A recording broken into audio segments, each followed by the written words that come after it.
How's everybody doing today? Can one of you folks unmute your microphone and let me know that you can hear me, please? Hello. Hello. Hello. Yep, thank you.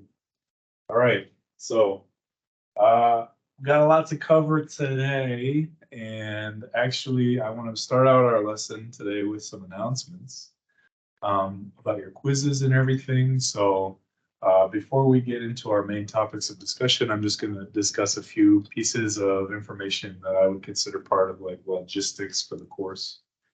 So, all right, the first point I want to make is that when I published our quiz, so this is quiz number 5, right? The due date should have been October 1st, and then the date that the answers are revealed should have been October 2nd.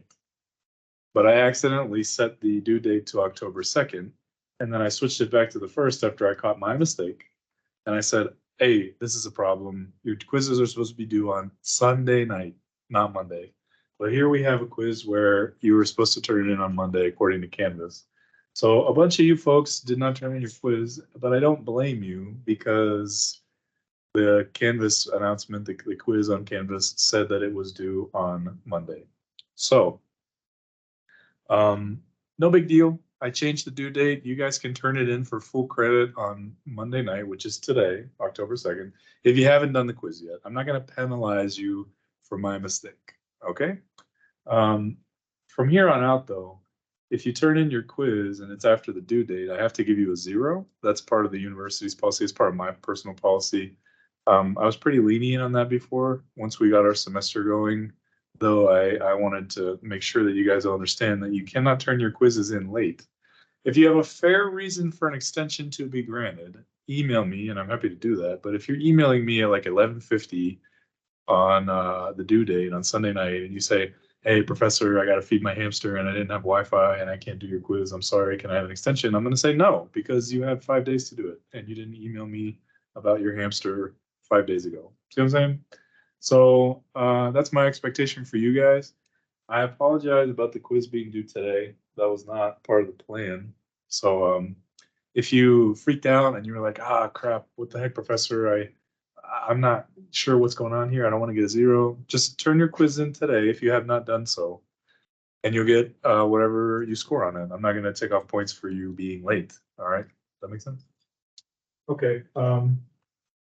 And you know, that's kind of a bummer too, because I had planned on going over the quiz today and I was really looking forward to it. I had some good information, some good economics information for you guys. So if you were really looking forward to going over the quiz today, like I was really looking forward to it, I hate to disappoint you. We're gonna have to wait until Wednesday. So if you can hold your horses, as they say, we'll go over everything on Wednesday. Okay, so what are we talking about today? We're gonna talk about labor and unemployment. Unemployment happens to be one of my favorite topics in economics. And that sounds quite grim, actually. I don't like unemployment because I just enjoy the fact that people don't have a job. I like it because it's interesting. It's interesting to actually pay attention to how the economy allocates its scarcest and most valuable resource, which just so happens to be people. So, I guess let's keep the door open for a little bit longer. Okay, it's kind of loud though, isn't it? 2 more minutes. Okay, so actually, folks, just give me one quick second so I can open up my files.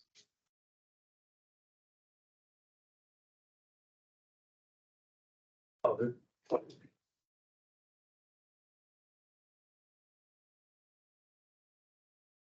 Yo. Did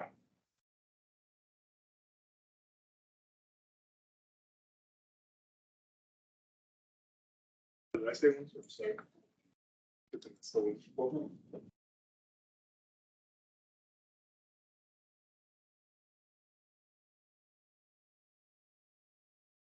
Okay, sorry about that, folks. So anyways, today's topics, as I said, we're going to be talking about unemployment. We're going to be talking about labor initially. Okay, so like I said, I really like unemployment. It's not because I like the fact that people don't have jobs whenever they're unemployed. That is something I've personally experienced. And it's not that fun, right? unemployment is a really interesting part of economics. Unemployment shows how healthy an economy can be, and it's actually quite a misleading subject, okay? You can actually have a situation where you look at the unemployment rate published by the Bureau of Labor and Statistics, otherwise known as the BLS, and you'll see that the unemployment rate is going down, which I'll explain all this in a little bit. The unemployment rate is going down. And the first intuition that I have as just a dude who's paying attention to the economy is that's good. When the unemployment rate goes down, that must inherently mean that more people are working. It's not necessarily true. We also have a category of workers that we call discouraged workers who simply drop out of the labor force. They're not interested in working anymore. They've given up because they can't find a job. And therefore, they're not counted as part of the unemployment statistic. So we can have low unemployment and a really, really bad participation rate in the labor force at the same time. And so if you're just somebody who's observing the economy passively, you're going to say, oh, well, that's cool. We have a low unemployment rate. That must mean the economy is doing good. But that's not always the case. All right. So if we're going to talk about unemployment, I think it makes a lot of sense. It behooves us to talk first about labor. And that's why I tapped into my Italian roots, just like Michelangelo, and I drew for you guys on the board a beautiful graph that I'm going to use to elucidate to you to illustrate the concept of labor as a commodity. And this is what I was talking about belaboring earlier. Say beat the dead horse.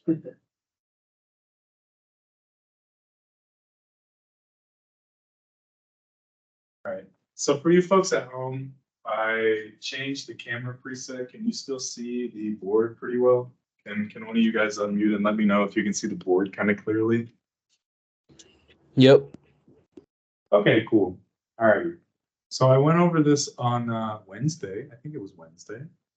And we talked a little bit about the interrelationship between supply and demand as they determine the price of something, right? So for our demonstration, we used cups of rice, and that's the same demonstration I'm going to make for you today. And you might be wondering, you're like, why the heck is this professor going to beat the dead horse and explain the same thing twice to us? And I'm going to tell you exactly the reason why. Is because 20 years from now, whenever you've forgotten everything that you learned at Metro State University, I hope that you turn on the news and you see statistics about unemployment and you remember that you had this professor that said the same thing like 100 times so that you didn't forget. That's why I repeat myself, okay? So let's take a look at this graph and remember from our days in math class that the vertical line on that graph, the vertical axis, is known as the y-axis, and the horizontal axis is known as the x-axis.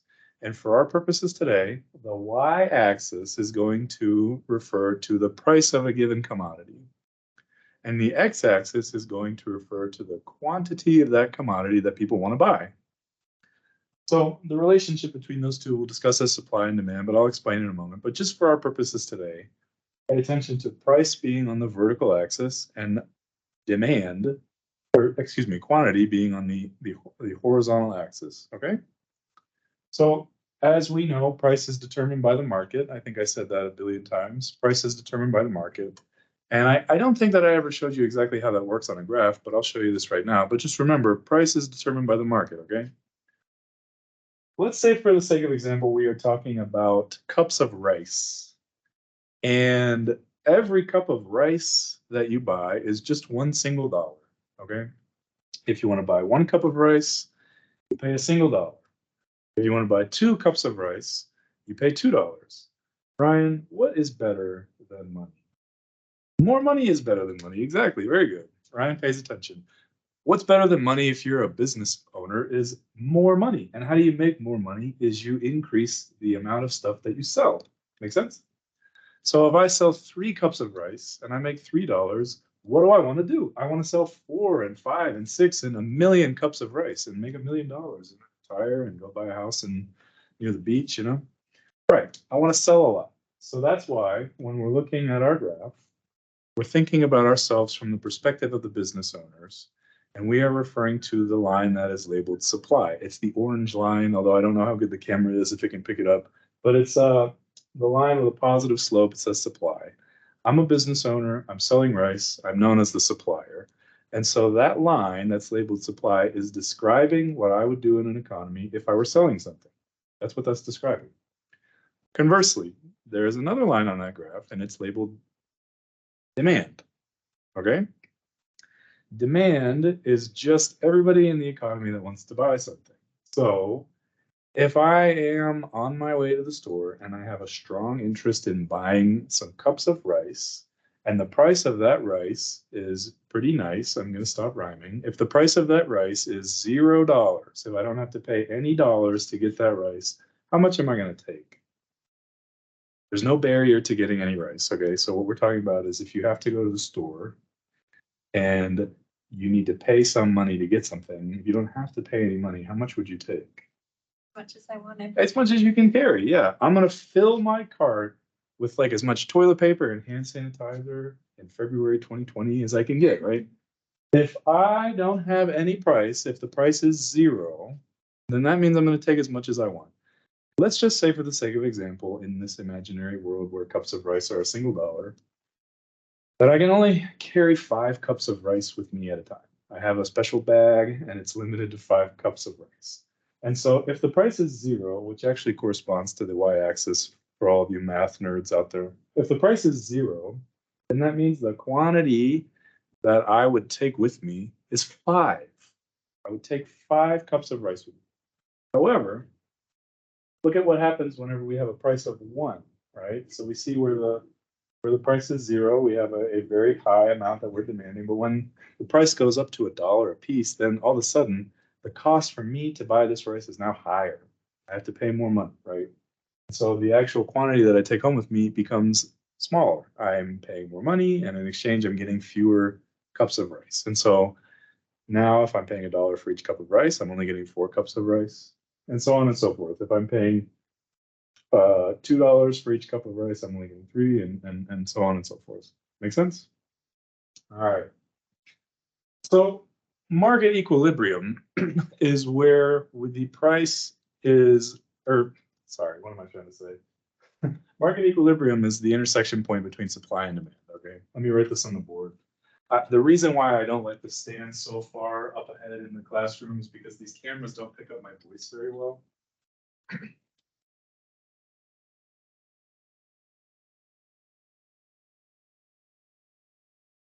But I hope that if I shout loud enough, you guys can still hear me. All right. So market equilibrium, as it's determined in the market, is just the intersection point between all of the stuff that people want to buy and all of the stuff that people sell.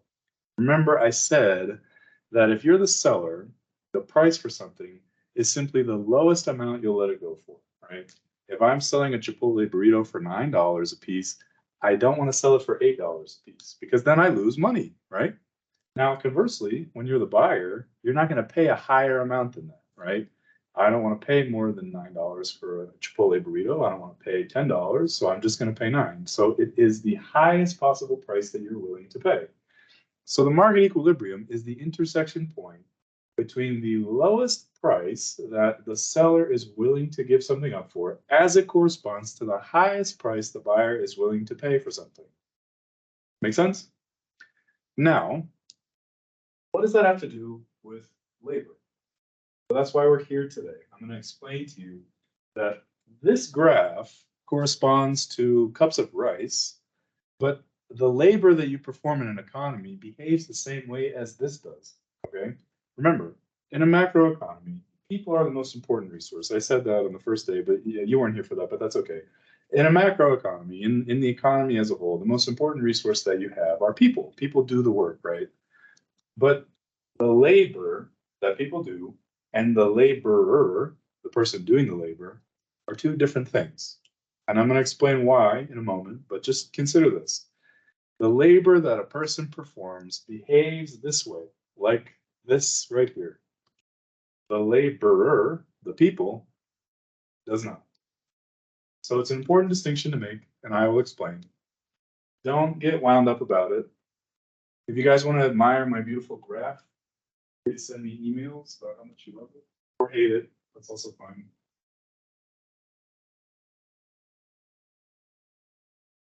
Just mostly messing around. It's just a graph, nothing to get wound up about. Okay, so I think I said this on Wednesday, but I'll say it again. Labor is very interesting because it's provided by some resource, which is people, that can self-select.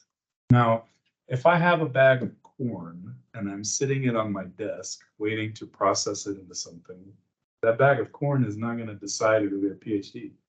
It won't. If I have 60 tons of concrete that I'm planning to use to make a building, that building is not going to spin itself up and turn itself into a swimming pool or a parking garage. But people do that. If I hire somebody as a fast food worker, one of these days, they might decide that they want to go to college. And then all of a sudden, that resource has fundamentally changed. People are the only resource that can choose where it goes, where it being people, where they go, so to speak. Okay. And so why is that important? Because there's a natural rate of unemployment that exists in an economy, but that notwithstanding, people decide where their talents and interests fit best in an economy. They select where they want to go based on the things that they do well, things that they're good at, and the things that they're interested in. A lot of people do jobs that they're not particularly good at, but they're interested in doing them. Okay? And so they select where they go. They're the only resource that does that. And there are some special problems that arise in the labor market that correspond to exactly that phenomenon. Which, go ahead and write that down, Alex.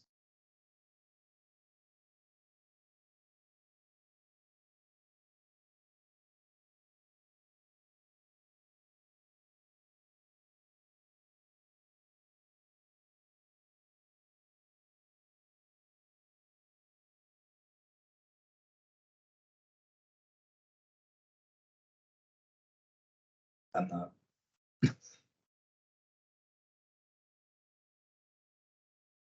You guys ever heard of labor unions before? Yes. What's a labor union? I don't know. I hear about all the strikes all the time. Yeah, you hear about that's very good. That's a very good point to make. You hear about strikes, okay? Yeah, that's good. You're not going to get penalized if you don't know what something is, but this could be part of it. Do you know what a labor union? I've heard of it. Same here. Labor unions are organizations that advocate for something called collective bargaining. Okay. So if you are a person in the labor force, you can join a labor union that's not affiliated with your employer. It's affiliated with the people who are employed, the employees. And what they do is they do something called collective bargaining. Now, remember, I told you that supply and demand are just mirror images of the same thing. Whenever I am a person getting a job, actually, I'm providing labor in exchange for a wage. Oh, that reminds me. And before I finish that point, Ryan, I said this a lot. You remember how I used to say that interest is the price of money? Well, you know, other things have different prices that are also labeled differently. And so whenever we talk about the price of labor, that is actually called a wage. That's the real definition of that word. If you've ever heard people talking about their wage, if your mom and dad have ever been like, oh, my wage is not that great, ugh, you know, something like that. Wages are the price of labor, right? So what collective bargaining is it's an organization of employees, one side of the supply and demand trade, if you will, that are trying to alter the nature of the deal between the worker and the employer. All right. So you hear a lot about labor unions. Not going to really talk too much in depth about them, but they are very, very interesting. And I guess, I mean, labor union participation is not high like it used to be. It used to be very high. In this country, a lot of people used to be part of labor unions. Now they're really not. And they used to alter the landscape of employment. Employment is supposed to be voluntary. It's supposed to be contractual. You are an employee, you bring your skills to the table. You have a supply of skills that the employer has a demand for, but you also have a demand for the wage that the employer has the supply of for you. If you didn't know this, supply and demand, those two fundamental market forces that allocate resources, they are simply different versions of the same thing. That's what I'm talking about. So essentially, when we talk about labor unions, we're talking about people altering only one side of that equation. So that's why we hear about strikes, where the labor union gathers up all the teachers in Denver, except for me, and then everybody goes and stands on the corner of Civic Center Park, and they cry about their wages and everything, and then all of a sudden they get fewer kids per classroom, and they get a pay raise, you know. So that's kind of what that is. They're trying to advocate for different things. Now, I'll say this as an aside, that when we talk about strikes and the unions that lead them, unions have a reason to perform in a strike. They have a reason to take part in a strike that has nothing to do with the well-being of their workers, actually. Unions participate in strikes because it perpetuates the union. Unions need a reason to exist, right? They need a reason to collect those union dues, because if you're in a union, it's not for free. You got to pay. You got to pay your union dues. Some of the strongest unions in this country are teachers' unions. Teachers' unions, I guess, for everybody but me, because I'm not in one. It's usually for public school teaching, okay? And there are actually rules about being part of a union if you're in a private school. Usually they prevent you from being part of a union for that very reason. Private schools have different rules than public schools, but we're talking about public education, K through 12, that kind of thing. My dad works for the union in West Virginia. He travels between Pennsylvania, where I'm from, and West Virginia quite frequently because he works for a pipelining union. So construction unions are pretty prominent. And actually, the biggest union in our country is one that you might not think of. It's the American Medical Association. It's the union that controls doctors, right? Doesn't control, but basically advocates for it. All right. So that's unions in a nutshell. There's a really interesting discussion that was done by Dr. Milton Friedman, who was a very famous free market economist in the 20th century. And he talks a lot about unions. And I can post it for you guys if you want to watch it. It's like an hour long. If you got nothing to do. I know you guys are all busy folks with jobs and stuff, but if you really feel like getting a nice, delicious, and nutritious bowl of kiwis and sitting down and watching some excellent economics, then I'll post the video for you, and then you can write a letter to me about it later. All right. So when we talk about unions, that's what we're talking about. So what else? People need to have something called job security, right? If I am employing somebody, you better believe that they don't want to lose their job. Okay. So job security is an important aspect of labor because there's no reason for me to have any belief that anything that I use would need security. If I am sleeping in my bed and then I decide I need a new mattress, I can toss the old one and get a new mattress, and that's fine. If I am writing with my pencil and I break it and I decide I need a new pencil, I'm just going to go get one, right? Things wear out. Now, people do not wear out in their usefulness per se. They're not like mattresses or pencils, but people don't typically want to leave whenever they have a nice job that they need to have in order to provide a stable living for their family. There is a moral aspect of employment that does not exist with anything else. You can't just say, I'm tired of this and you can leave. That's kind of not that nice. But see, that's the thing. Employment is a voluntary contract. You are volunteering your services and the employer is paying you voluntarily. The way that you mitigate those problems with job security and friction is by allowing for competition in the workplace, allowing for people to say, if this job is not working out for me, you are no longer a good fit for this role. The idea is that they are now free to leave to pursue another one. That in itself, the idea that workers compete for their labor and employers compete for that labor, which means that if I'm a worker, I'm competing with other people to get hired. And if I'm an employer, I'm trying to get the best people to do the job, right? That means that both sides are then protected from all the bad stuff that might occur as a result of bad employment practices. You see, a lot of people lay the blame at the feet of the employer for all kinds of problems in the workplace. But remember what I said. Supply and demand correspond exactly to the supply and demand of labor as well as any commodity that you can think of, because labor behaves as a commodity. Therefore, it's a two-way street. It's not just one side dictating the terms to another. If it were, that would be called a monopoly on labor, and that's not so good. I agree with that. But how do you have a monopoly? It has to be enforced, right? And whenever we have voluntary employment, there's no enforced monopoly. It's really that simple. So if I'm an employee and I'm working somewhere and the conditions are very bad, what am I going to do? I'm simply going to leave. I'll quit my job, and provided that I can survive for a few weeks or months while I'm looking for new work, that's what I'll do. I'll just go find a new position, ideally, right? On the flip side, if I'm an employer, a lot of the time this gets overlooked, but sometimes employees can be pretty misbehaved.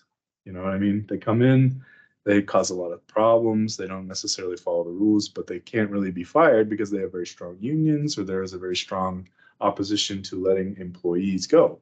And so even though they're the beneficiary of the wage, they're being paid the money. they are still the ones who are essentially calling the shots when it comes to the terms of the agreement of employment. Does that make sense? Are you following? Right, so it's pretty simple. Employment involves a voluntary exchange between two parties, employer and employee.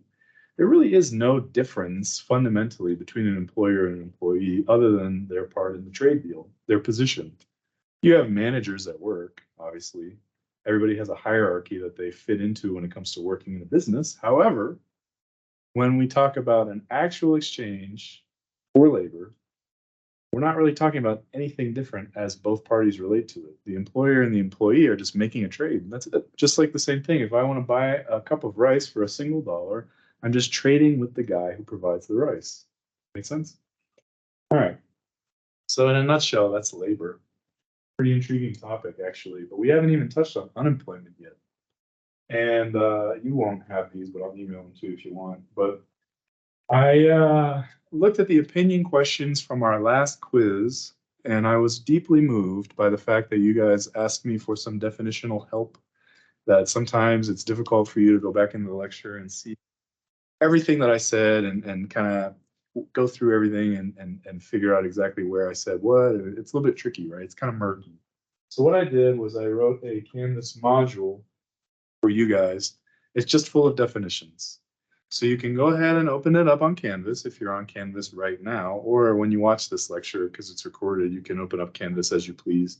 And you will see the list of definitions that you yourselves can follow along with as I go through them, okay? So don't worry too much about this stuff here. And Ryan, did you want to follow along? You got it. Okay, cool. So I talked a little bit about labor, all right? And I want to talk next about this topic of unemployment, because we hear it a lot. We hear it a lot in like social parlance. Whenever we watch the news, we see unemployment is up or down. Are we in a recession? Are we not? How does that relate to inflation? These are the questions that I'm going to try to answer today. But just remember, for the sake of example, we are going to be talking about unemployment today as it corresponds to what we do here in the United States. And the reason why is because the criteria necessary to determine who is actually unemployed are not the same in this country as they are around the world. There is a general macroeconomic sense of unemployment, which is the unemployment of a resource. And remember, people are resources. So when we talk about unemployment of a resource, that means that that resource is not being utilized. However, in the social sense, in the United States, unemployment is determined through a different set of criteria. It's not determined economically. It's determined through the use of a survey. Okay. So there's this entity. It's known as the Bureau of Labor and Statistics, otherwise known as the BLS.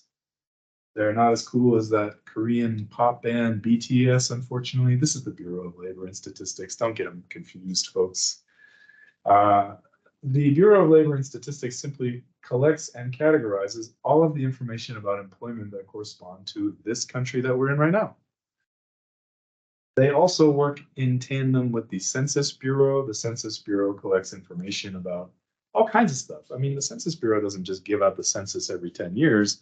They collect information on your wage. They collect information on your demographics. They collect information on population changes. So the Census Bureau, they hire a bunch of people to collect the census information every 10 years. But in between those 10-year periods, they also are hard at work collecting statistics about you and me. Okay, that's what they do. And I don't know if you guys know this, but do you know the origin of the census and where it comes from? Ryan, do you know? I mean, anybody can chime in if they know. Anybody at home, all you listeners at home, do you know the origin of the census? You want to enlighten us? I have no idea. Okay, no, thank you for your honesty. That's okay. The census was created in ancient Rome. Okay. The census, okay, so I know we talked about Rome the other day, and I went over that question of like, how often do you think about the Roman Empire and everything like that? And it was pretty interesting, right? And we had our friends like Commodus and Tiberius Gracchus that crashed their economies like 2,500 years ago. But the ancient Romans, they were pretty smart. They came up with this idea that they would count their population. I think it was done every 10 years. or like 100 standard Roman months or something. That's where they get the cent part. So if you know this, okay, cent or something, centum, I think, was 100 in Latin. And that's where like cent, the word cent that corresponds to our coinage comes from, because there are 100 cents in a dollar. And remember, the denarius was the Roman coin that was like their version of the dollar, and that's where we get our word dollar today. So it's the same thing. The census in ancient Rome was just the counting of the population. And so it's important for countries to count their populations. It's not because the government is so interested in knowing how many people that there are, just because, hey, that's cool, right? It's because they want to tax you, and they want to know where you are and what you do in order to make you pay their taxes. That's why they have a census. So it comes from the Romans, just like a lot of the stuff we do, and it's pretty interesting. Did you ever read the article that I posted, Ryan, about the economics in ancient Rome? Oh, yeah. Was it cool? What did you like? Was it not mid? What's the not other mid. peak, right? Was it peak? Sure. Pretty interesting. Yeah, it's definitely interesting. I'm gonna send you all of this if you want. Yeah. Okay.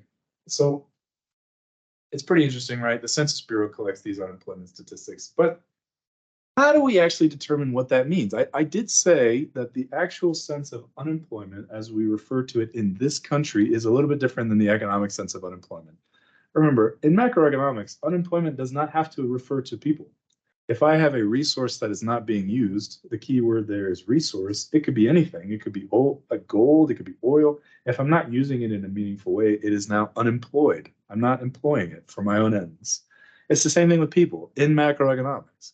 But in this country, the definition of unemployment, as the government sees it, is that you are part of the labor force, but you have no job, and you have not been searching for a job beyond the 4-week period that they do this survey in. So if in the past 4 weeks you've been looking for a job, you are considered unemployed. There are a few things here that must be stated in order for you to be unemployed. First of all, you've got to be part of the labor force, which I will define for you in just a moment. Second of all, you have to have searched for a job in a meaningful way within the last 4 weeks. That does not mean that you are just sending out applications randomly and not really paying much attention to anything at all. You have to actually be strongly engaged with looking for a job, okay? What the criteria for that would be is a little bit up to speculation, because let's say, for the sake of example, I send out 3 job applications a day. Some people might say, that's pretty weak, professor. What are you doing? Some people might say, hey, good for you. I hope you get hired soon. It's not really clear if that means I'm actively looking for work, right? And so the Bureau of Labor Statistics publishes 2 weekly surveys and tries to understand what that really means whenever people answer their surveys. They publish the payroll survey and the household survey. And the idea behind both of those is that they're 2 different parts of the economy. We're talking about sending a survey to some households for the household survey, and then talking to employers for the payroll survey, and having questions like, are you actively searching for a job? Are your people who are working for you, are they not searching for a job anymore? Stuff like that, right? So we're trying to gain a picture of who's not working. So it gets confusing, right? Because there are parts of the labor force that are made up of people who are not really working, but they're not considered part of the unemployment statistic. So that's what I'm trying to illustrate to you right now. People do not have to have a job to necessarily be counted as employed or unemployed. It's kind of weird. Let me explain. All right. So what is the labor force? That might be a good definition for me to lay out for you, right? The labor force is just the total number of people in a population that are of working age. And that is considered to be both people who are employed and people who are unemployed. And we are talking about this in our own sense in the United States. In the big macroeconomic picture, labor forces can be constituted of different groups of people, but in our country, we're going to be talking about the people of working age who both have a job or who are looking for a job, who have not yet found one, and they've searched somewhat vigorously within the last 4 weeks. That's the labor force. There is another group of people that they call either children or institutionalized, and those people are not considered part of the labor force, okay? Allow me to outline this for you guys, because I'm not just talking about people who live in like mental institutions. Like when I say institutionalized, the first thing that people think of, they're like, oh, you're talking about like an institution, like you're living in a hospital or something. An institution is just an organization that is separate from the labor force as we define it. So prisons, the military, hospitals, stuff like that. Those are considered institutions, okay? If you are younger than 16 years old and you're in school, if you're a college student, those are institutions. You being younger than 16 means you're a kid, but if you're a college student, if you're at the university, you cannot be considered unemployed. Even though you don't technically have a job, you are part of an institution. And so the government is not going to count you as part of the labor force. They won't, because you already have an occupation. It's just not an occupation that is paying you. You're here, your focus is elsewhere, you're not specifically engaged in facilitating economic activity, and therefore the government's not going to call you part of the labor force. But, and just like anything in economics, there are exceptions. Things get funny whenever people have like part-time jobs, right? So if I'm a student at Metro State University, which is where we are currently, and I have a part-time job, what does that mean? So intriguingly enough, a lot of times you hear about the difference between full-time and part-time employment. You hear that full-time workers work 40 hours a week, not 48. I want to say 48 all the time. It's like the first thing that rolls off my tongue, but it's 40. And you have to have benefits, right? If you're a full-time worker, that's what usually people think. But that's not true. Benefits are actually part of the deal that you make whenever you become an employee with an employer. You make a deal and they give you benefits in addition to your wage. Benefits nowadays are used to garnish wages. They're used to sweeten the pot, right? We live in a society where benefits are an important part of employment contracts. Yes, I can make good money, maybe, I don't know, let's throw out like $50,000 a year as a college professor if I'm full-time and if I'm tenure track. But other schools, in order to compete with me, might try to find ways to add value to their part of the deal. So that's the wage, right? Without actually increasing the dollar amount of the wage. And the way they do that is through really good benefits. Insurance benefits don't cost the school as much as they would cost an additional part of your wage to be. So like, let's say for the sake of example, I could make $80,000 with no benefits, or I could make $60,000 with benefits that might overall cost me, or the value of which might add up to be more than $80,000 in total, but the actual cost to the employer that I have that's giving me these benefits is lower. Is that confusing? It's pretty weird. Benefits like insurance, they have a low initial cost, and you don't really use them all the time. That's why employers really like things like insurance as incentives for employment, because they are ways for employers to become more attractive to you, the employee, without actually increasing your wage. Because remember, the wage that you make is the lowest amount that the employer is willing to pay you. Does that make sense? So they got to find creative workarounds in order to attract the better workers in the economy. That is basically how that goes. So we talk about unemployment a little bit, and I'll go back to that in a little bit. But I want to talk about this notion of underemployment. Underemployment and unemployment are a little bit different. Underemployment just means like if I have a master's degree in economics and I'm working as a waiter, I'm underemployed. There is nothing wrong with being a waiter. There's nothing morally wrong or objectionable about serving people food. That's just a job that people in the economy do, and that is totally fine by me. The point that I'm making is that the barrier for entry for someone to become a waiter is significantly lower than it is for somebody to become an economics professor. I have a master's degree in economics. That is the minimum requirement for entry into the field that I currently am in. I have to go to school. I went to school for 4 years. I did my undergrad in 3 and I did my master's in 1 year. Okay. 4 years of school at 2 institutions. That's a lot of time and money, right? However, I could go get the same job as a 16-year-old kid down on Blake Street. I could just get a job as a waiter in a restaurant. I start bussing tables, and the barrier for entry is significantly lower for them. Okay. And so I would be considered underemployed because my skill set is not being adequately used. That's a mismatch. All right. Now I'll say it again. there's nothing wrong with being a waiter. That's really, I don't care either way if somebody's a waiter. There's nothing objectionable to that. That's a job that people do. But even if it's a good job, if you're overqualified for the position, you will be counted as underemployed. Make sense? And I'm just defining for you what that means. So that's a problem in an economy, actually. That's a really big problem because for me, for example, if me and a bunch of my classmates graduated with degrees in economics, then all of a sudden there's no need for economics professors and the only people that are hiring are restaurants. The economy was not very efficient in producing the workers that my friends and I became when we graduated from school. All right. Even institutions like colleges have a place in the economy. They're not here by chance. This is not random. There is a demand for education.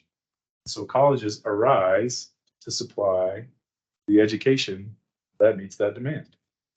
So you want to have proper amounts of employment if you can in an economy. You can never have full employment. That's not possible. That thing that I mentioned about how people select where they go, it makes it so that you can never actually have everybody correctly allocated to the right place at the right time in the right role all the time, right? It's, for example, that ability to choose where you go, okay? If you are a person who graduates with a degree and you can only get a job at a restaurant, you have made the choice to go and find employment at a place that will actually benefit you in some way rather than in no way at all. Like I would rather have some money than no money. And I can't get the money that my degree says I should be able to get for my job, but I would rather have at least something which is underemployment than nothing at all, which is no employment. Okay. So it's important to understand that distinction, right? I'm going to define a few things for you really quickly, but the first thing I'm going to do is take a drink. And so this is a good opportunity for you guys to ask any questions that you might have. While I drink. Me too. Following along? Yeah. Not too lost, huh? No, okay. Good. Thank you for coming, by the way. Yeah, of course. All right, so the first definition I'm going to give to you is cyclical unemployment. Cyclical meaning cycle, right? So in an economy, in the real world, we talk about things like the business cycle. Yeah, you've heard of the business cycle before, maybe a few times.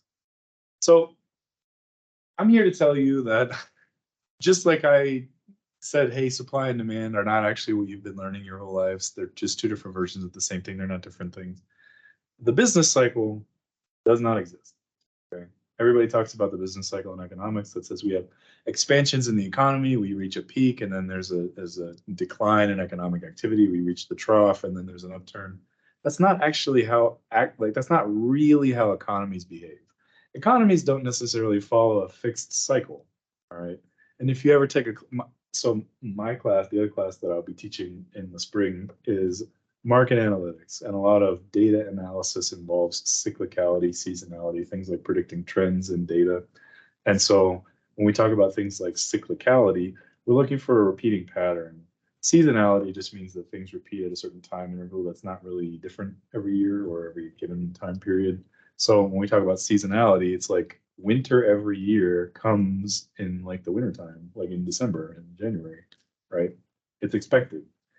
Business cycles, there's nothing expected about them, right? Economies grow and contract in ways that correspond to the level of economic activity taking place within the given economy, the geography of the given economy, how much it costs to transport goods and services, the cost of energy.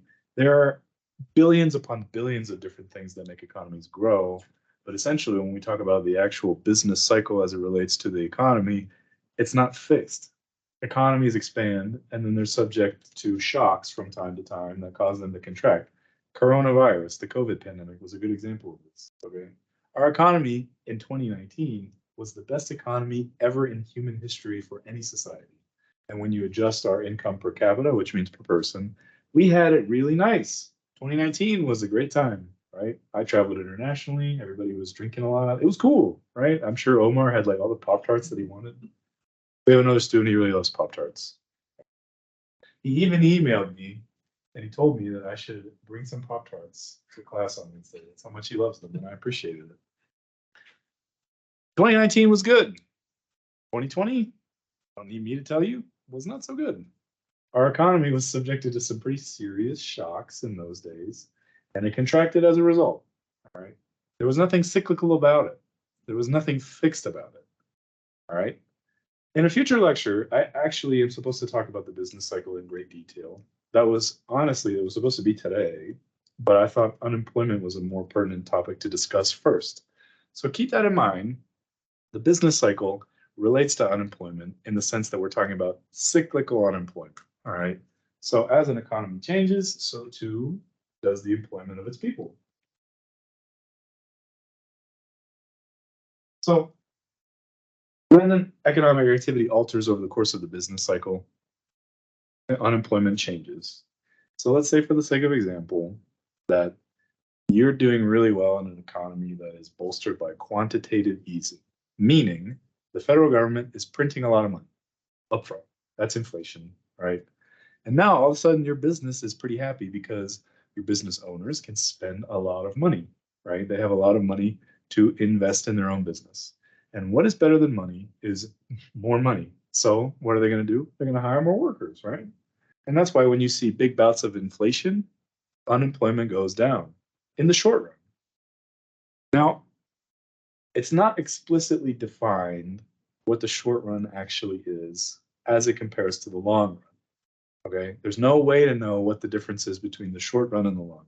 We only know that the short run refers to immediate consequences for stuff, and the long run refers to something long term, which is like in the future. It's very amorphous, but just follow along with me here. I'm going to try to explain to you what that means in a little bit better detail. But just for right now, for this example, just think about the short term as being immediate and the long term being kind of far away. All right, down the line. So we have a business that's doing pretty well. The economy experiences about inflation, which is an increase in the size of the money supply, leading to higher prices over across the board, right? Businesses have more money to spend, and they spend it on new workers. But the economy contracts. We hit that trough in the business cycle. And as we round up the trough to come back up to the peak in order to expand the economy again, what happens is that we have to lay off some workers. Unemployment is actually at its worst when the economy is expanding, not when it's declining, right? So what happens is when we have a change in the cyclical structure, the cyclical nature of the economy, whenever we move from expansion to contraction, we lose some workers. We lose them to unemployment because now companies can no longer afford to keep them employed. They were employed previously, but they no longer are. All right. And so that is the notion of cyclical unemployment. And I'll come back to that in a moment. I'm going to explain how economies are like building a house. It's like building a house, right? You have an economy and the federal government is injecting a lot of money in the money supply, and you are getting all that money and you think this is great. I'm going to go buy all these things that I need to build this house. I'm going to go buy equipment. I'm going to go buy the wood and the concrete and everything. And then all of a sudden the money runs out and you can no longer build your house. Maybe you build a smaller house now, but the problem is that you thought you could have this really nice house only to find out that you couldn't. All right. That's the idea of this quantitative easing, this inflation. You're inflating the size of the economy to give people money to spend. But what are they spending it on? They're spending it on commodities that have not necessarily been backed up by the exchange of goods and services to produce them. All right. So let's move ahead to structural unemployment. This is the second of the three definitions that I wanted to give you for unemployment. Okay. So structural unemployment refers to the mismatch between the people who can work and the jobs that are available for them. Let's think back 100 years ago to when folks used to send telegram messages. There was like a job that people used to do. They used to be telegram messengers. And all of a sudden, Alexander Graham Bell invented the telephone, I think in 1906, I don't remember. Maybe it was 1898, I don't know. But Alexander Graham Bell invents the telephone, and then all of a sudden, the need for telegram messengers is obviated. It goes away. those Telegram messengers are probably going to be very unhappy. They're going to say, what the heck? I put so much money and time into learning this skill, and now all of a sudden, there's no need. Folks, that is part of economic innovation. That is part of change. How I would say the cost of energy to relay a message through the telephone is significantly lower than it would have been overall for a person to actually deliver your message. As nice as that would be, because it's always cool to meet, people that have a message just for you, right? It's pretty expensive in terms of the energy that it costs to do that. Okay. So what happens is we have structural unemployment. These poor devils have to go and find a new job that they don't necessarily have the skills for, right?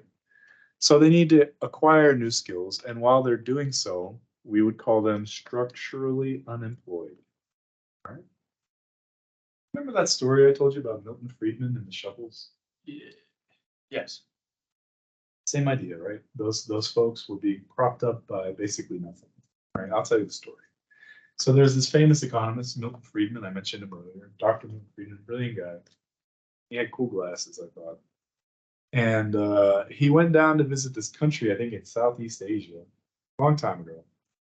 And he was meeting with the foreman, who was a representative of the government there in this country. And he saw that 1,000 workers were digging this canal, and they were all using shovels in order to do it.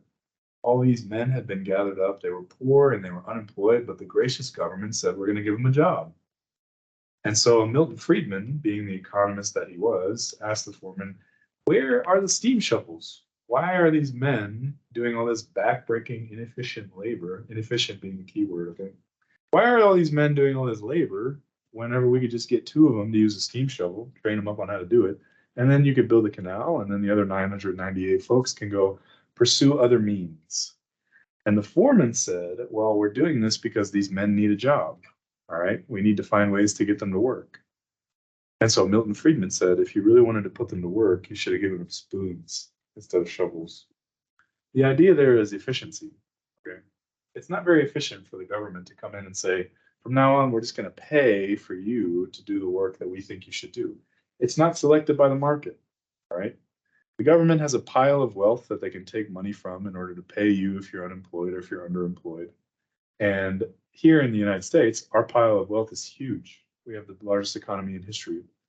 But the thing of it is, that's the same thing as an unemployment benefit.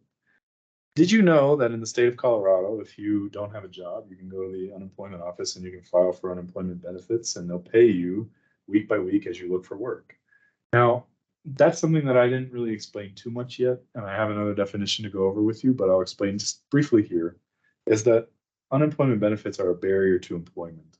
Okay, they're a barrier in the sense that if I had to choose between making $10 an hour at a restaurant and the equivalent of $15 an hour in unemployment benefits, you better believe that I'm going to choose the unemployment benefits because I make more money. So the next definition that I want to give to you is frictional unemployment.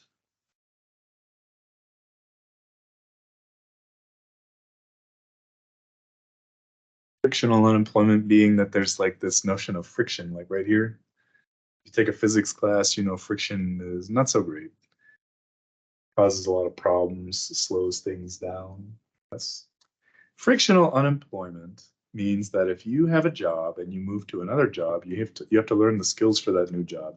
Let's say I wake up in the morning tomorrow and I bop my head and I decide I want to go be a doctor. Got to go to medical school.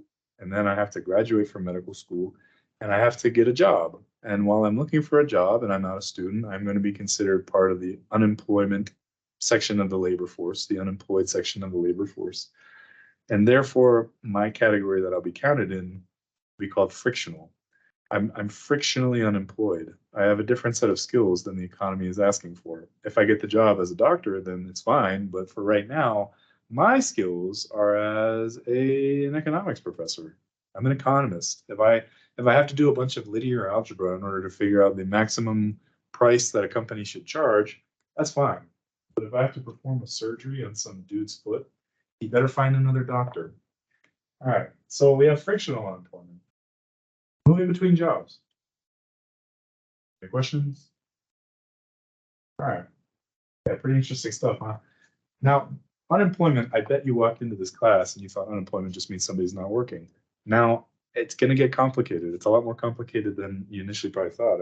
Well, you studied this before, haven't you? There you go. So you know. Refreshing. Refreshing. More details. Good. And I've had before. That's good. Yeah. That's good. And what about you? What do you think? Yeah, completely new. Yeah, It's sensible. I figured it was a little more complex. oh, come on, right? Everything is more complicated in economics than it sounds like, you know? I mean, what are we on, week 7 by now? So efficiency is important, right? I told you guys that whenever you have unemployment in the general economic sense, you're talking about the unemployment of a resource. That resource is not being utilized. There is a notion of efficiency whenever we're talking about the usage of a resource, but it's not as easily understood as me just saying that something is efficient. Have you ever heard of this word efficient before? You know what I mean? So what you said last time was a decrease in overall cost or something? Oh, sure. Yeah. I said that already. Yeah, I'm getting old. I keep forgetting what I say. All right. Yes, efficiency is the decrease in the overall cost. You could say that if I'm a bus driver and I just buy a bigger bus to take people on, then maybe I'm being more efficient. But that's not necessarily true. All right. There's a circular reasoning that goes on there where I'm saying if I have more of something, that must mean I can do more, therefore I'm more efficient. Not the case. I have to look at the overall cost, not just to me, but to the economy. Because remember, stuff might be great for me in the microeconomic sense, but in the macroeconomic sense, I'm up to no good, right? If I have a bus, for example, and I increase the length of the bus, there's nothing necessarily saying that I'm behaving more efficiently. The reason why is because it may actually cost me more energy to drive the bus. Maybe it costs more gasoline, right? And that gasoline has to come from somewhere. These resources are not unlimited. Now, it might also cost me more time in making a turn. And that might sound like it's trivial, but I promise that it isn't, okay? Yeah, what's up? You have a question?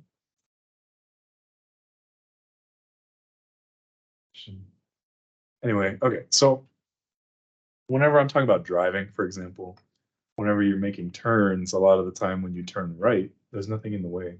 You're in the right lane, you turn right, and it's easy, right?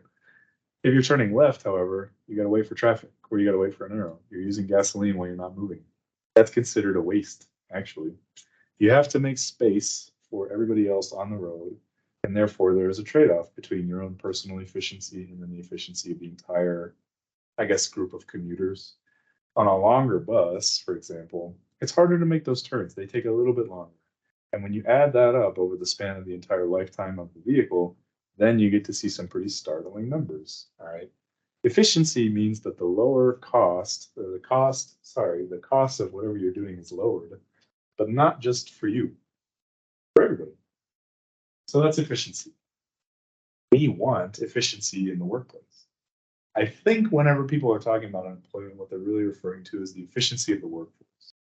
If you really want to know how many people are participating in the workforce, just look at the number of people who are not in institutions who are working, who are making money.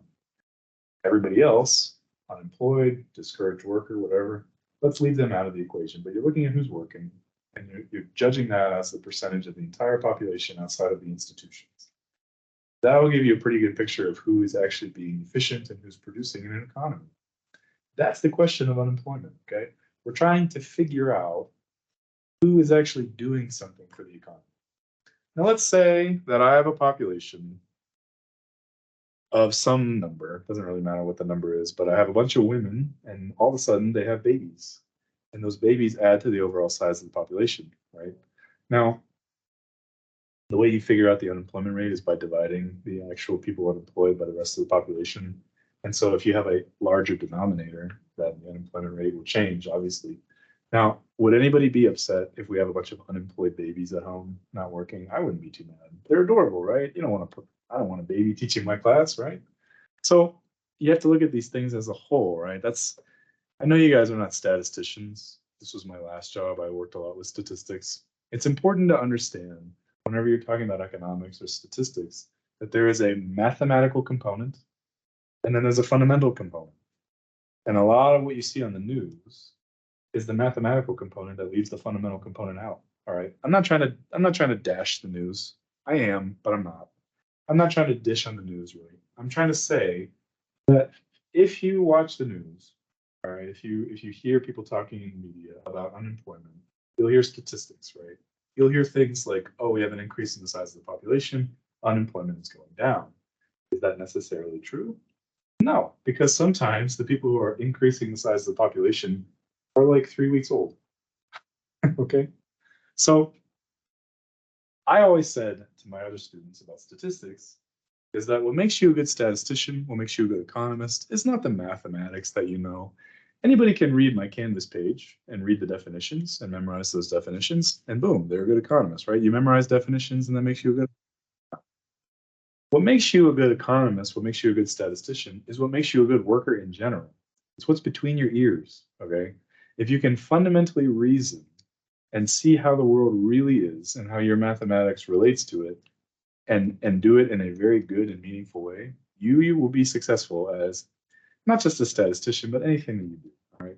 And so when we talk about things like, for example, let's talk about the wage gap. That's an important aspect of employment that people talk about quite a lot, that women make less than men, and therefore women are discriminated against. That's the logic there. That's not true, because that's a general statement, okay? Unfortunately, some people make less than other people. Sometimes they're women, sometimes they're men. Not always true, but it has much more to do with interest and a place in an economy that a person occupies. Discrimination, I think, is a very small portion, as a very small portion of the overall economy can be counted as a cause of anything. And this is why I'm saying this. When you look at statistics, when you look at stuff like that on the board, you're seeing charts that only reflect the real world effects of actual causes. You need to figure out the causes through your fundamental reasoning. You cannot say that this price at price equilibrium is a cause of X or Y, because that's not what's stated. On the graph, I'm just showing you what price equilibrium is, for example. I'm not showing you why it is that, okay? So that's what I'm talking about. When you're a statistician, you got to take things into account, like the wage gap, for example. Men and women self-select themselves just because people select where they go in a lot of different ways. So it's an interesting topic. I could talk more about it if you guys wish, but that's what I'm getting at is statistics that involve labor can be misleading. And I'm trying to teach you guys here today about how to identify what might be misleading and what might be accurate. So that's the real point that I'm making. In this country, we have unemployment statistics that reflect a small portion of the population, right? Looking at the actual rate of unemployment as it refers to the labor force. All right. Now, I mentioned earlier about something known as the natural rate of unemployment. The natural rate of unemployment is defined as the minimum employment rate resulting from voluntary or real economic forces. But for our purposes here today, we can just talk about the natural rate of unemployment, meaning the amount of unemployment that cannot go away. Okay? So the natural rate of unemployment exists in the long run. In the short run, you can get pretty close to eliminating unemployment, but you can't sustain it. People always have to figure out where they go and work. It's not like I can just say, I want to buy 60 people and they're going to show up immediately. In fact, labor is the scarcest resource that exists in the whole wide world. It's scarcer and more precious and more valuable than oil and water and diamonds and gold and all the other cool stuff. Maybe pumpkins. Yeah. But the point I'm making is that there's always going to be more work for people to do than people to do the work. All right. People are your most important resource. They're scarce. They run out, right? So when we're talking about the natural rate of unemployment, there's always going to be more work for people to do than the work that they can do, or however many people there are available. There's always going to be more work than the people that we have available to do the work. We can mitigate that using things like monetary and fiscal policy. We can inflate the currency to try and offset that. However, for the most part, naturally, there's always going to be a part of the economy that is unemployed. Meaning, because people are so fickle and they select where they go, and we have an imperfect world. We don't have perfect information about the jobs that are available. We don't have perfect information about the skill set that people have. We have a natural rate of unemployment that won't go away. Mathematically speaking, the natural rate of unemployment exists when there is no cyclical unemployment. It's just frictional and structural. It's just an unemployment based on voluntary choice. But we're not going to get too deep into that here today. For the most part, I'm just trying to impart for you guys this idea that there is a part of the population that exists that will be unemployed. It's not bad, actually. It's not bad. The reason why it's not bad is because if I come up with new technology, I create new technology and it's like a new innovative thing that's going to make the world a better place. And all of a sudden I open a business and I want to attract labor for that business. It's a lot harder when everybody's already employed. I have to figure out meaningful ways to attract people from their current jobs where they're pretty comfortable, where they have that job security, to what I'm doing right now. I'm opening up a new business that has not yet been tested. The natural rate of unemployment actually fixes that problem because people are understandably willing to go from one job to another. It's a subconscious thing. Employers are not so mad whenever they can say, okay, we can get somebody to replace whomever we lose, right? And it's not even something that they talk about on a daily basis. It's just a way that we observe the behavior of employers, right? So all of a sudden, whenever nobody can lose any employees without somebody offering really nice benefits, and those benefits haven't been created yet, it becomes a lot more difficult, right? Having a natural unemployment rate actually allows for movement within the economy to be a lot easier done, or allows for movement to be made within an economy in a lot easier of a manner than it would otherwise. Does that make sense? So you need to have one, right? Again, Milton Friedman, that was his, he won the Nobel Prize in economics discussing the natural rate of unemployment. That was his theory, all right? And if you guys are interested, once again, I'll tell you about him. Milton Friedman was a pretty famous free market advocate. He advocated for the free market in the Western world to be the dominant form of economic reasoning that we use to affect the economy here in the West, okay? So, very prominent thinker in the 20th century. And if you are actually an economics student thinking about majoring in economics or getting a job as an economist, I think the average lifespan of economists is like 95. So they live a long time. Might be worth checking out. Yeah, Thomas Sowell, the other economist that I really like, he's 94. And just a few months ago, he published a new book called Social Justice Fallacies, which I will not be discussing in this class, but he's 94 and he's publishing books. So, you know, pretty productive, I would say. Okay, so one thing I want to talk about really quickly is this notion of being a discouraged worker. Okay. If you're searching for a job and it's hard and you give up on it and you drop out of the race, you don't want to look for work anymore and you're just living off of savings or you're living off of government benefits or something like that, you are considered a discouraged worker. That's actually a category that the government has in order to classify you who's not looking for a job. You are no longer counted as part of the unemployment rate, which means maybe a lot of people in the economy in the macro sense are not employed, they're unemployed. And yet, a lot of them are becoming discouraged because the economy is looking pretty bad. And so they drop out of the running. They don't participate in it. They're not participating in that labor force. And so then the government can say, hey, we're not in a recession. Unemployment's low. However, it's deceptive because a lot of people are not looking for work. There's not a lot of work being done. There's not a lot of economic activity being done. All right. There are barriers to production that are now in place. People cannot get jobs. And that's a problem because whenever people are not working to produce stuff does not get produced. It might sound like it should be obvious, but it's not obvious when you watch the news because then you see that the unemployment rate is low. And what could be bad about that, right? So that's what I'm trying to impart on you. And this is a good opportunity for me to say that I probably have spent more time than all of you unemployed. Okay. It was hard for me to find a job. And I don't want that to be your experience. And so I mentioned this a couple weeks ago. I mentioned it last week as well. If you need help finding a job, all right, I've interviewed for a lot of jobs. and I've done a lot of resume writing. So please reach out. Please schedule an office hours appointment for me. Come and visit me in my office, or we'll schedule a Teams meeting, and I'll show you a lot of the things that employers look for. And I think I mentioned this the other day, Ryan, but a lot of employers want good communication skills, and they want the soft skills like punctuality and everything, but they want good communication skills.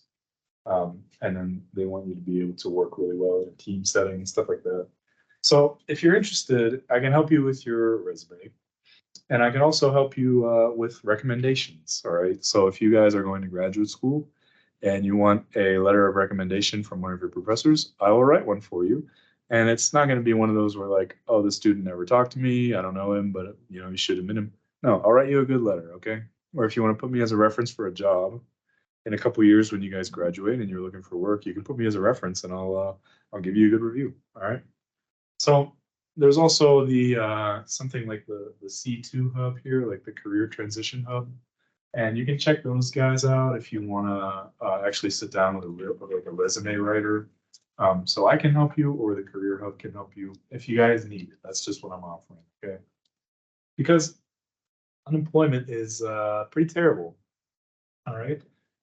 You don't need a PhD to know that. If I'm sitting at home and I'm looking for work, and every single day I'm looking and I'm failing, that wears me out. It makes me pretty upset. And on top of that, when there's a lot of me in the economy, when there are a lot of people who cannot find a job, it really has a strong negative impact on the overall well-being of the economy. When people become discouraged, they don't necessarily make choices that benefit themselves. The suicide rate could go up. That's not good. Sometimes people commit crimes, not necessarily, but it's not good, right? It's just not good for the overall mental health of an economy. People end up spending a lot more money on things like medication whenever they're not working because they need the help. They feel like they're dissatisfied and not wanted. Everybody gets a job eventually, okay? Don't let me discourage you. But it takes time and it takes effort and it takes a lot of work on your resume and interviewing, and it works eventually, which is why I want to help you guys. But don't let me confuse you. Being a discouraged worker is something I think that everybody goes through at one point in their life or another, but it's not the end of the world. All right. It's an actual economic category. We look at discouraged workers or those people that are having trouble finding a job and they drop out of the running. But it doesn't necessarily mean that you are consigned to be a discouraged worker forever. All right. So that's my spiel. Any questions, Ryan? Did I really say 103? I meant 130. I'm sorry. Yeah, that was okay.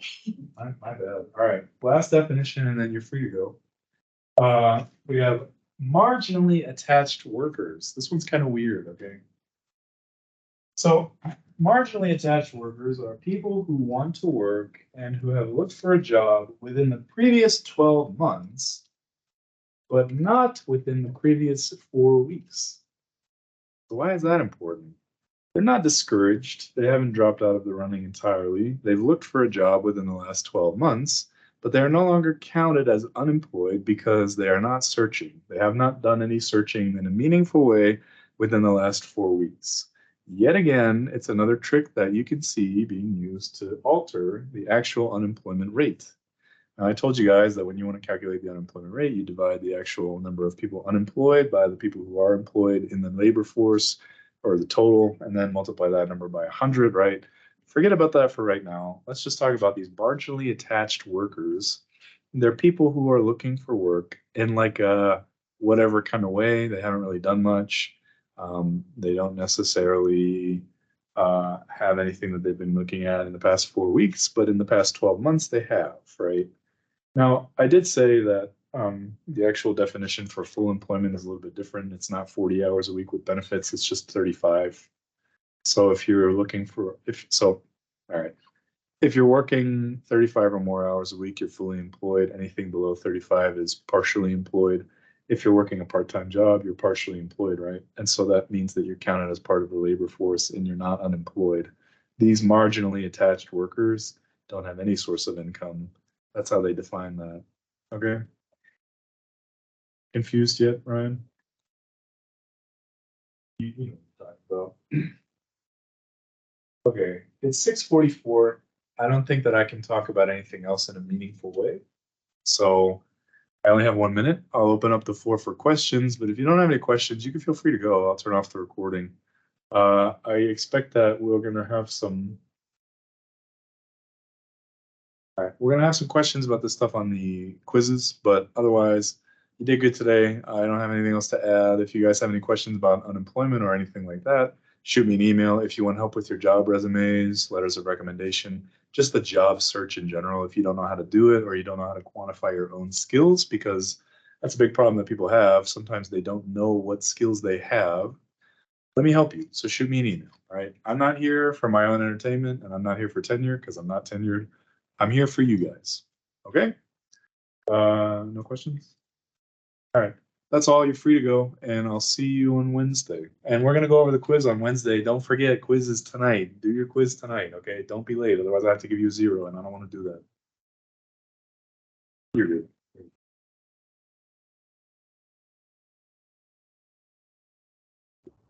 Thank you, Professor. Thank you.